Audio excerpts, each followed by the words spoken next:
Hello, I'm Rod Walton with PowerGen International, and I'm with Paul Hinnenkamp, who is Chief Operating Officer of Entergy Corp, our host utility here at PowerGen.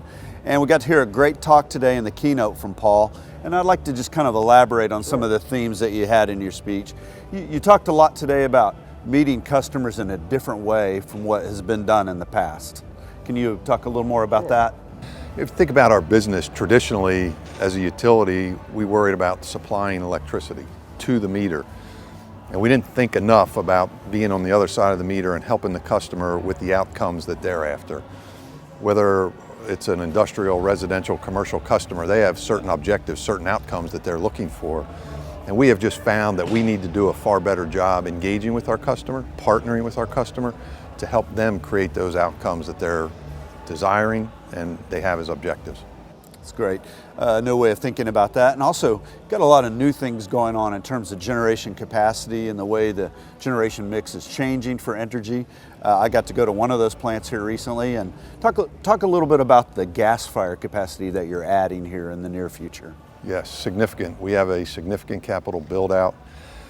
Currently, there are 3 large combined cycle projects that are underway. St. Charles is in service. And then Lake Charles and Montgomery County. Those 3 projects we put together to fall one way after another, one year to the next to the next. They're the same design, the same major equipment, the same platform. Really, they're the same plant from the ground up. And that has been instrumental as a strategy of ours because we've been able to take those learnings, and Lake Charles will be better than St. Charles and Montgomery County will be better than Lake Charles in terms of the efficiency with which we have built those.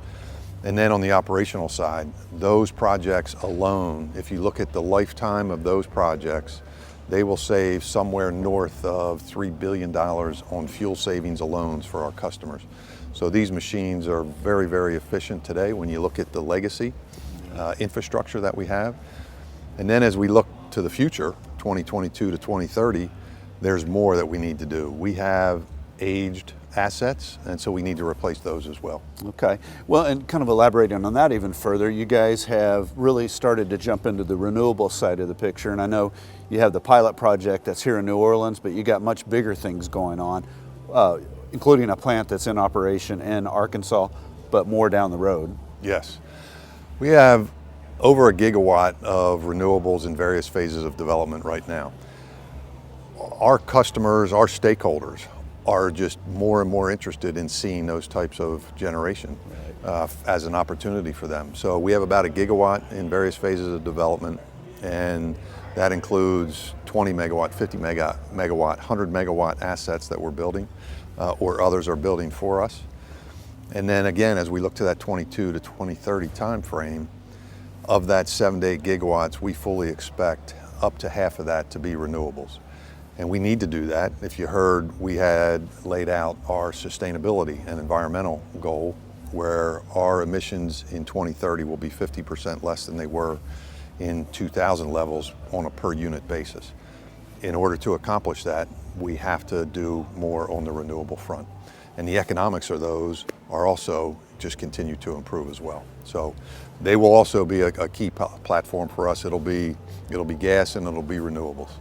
It's an amazing time, amazing changes in the generation mix for Entergy, and just want to say you guys have been a great host here with PowerGen, and we've had a great time in New Orleans. Yep. Thank you very much. I'm with Paul Hinnenkamp, Chief Operating Officer of Entergy Corp, Rod Walton with PowerGen International.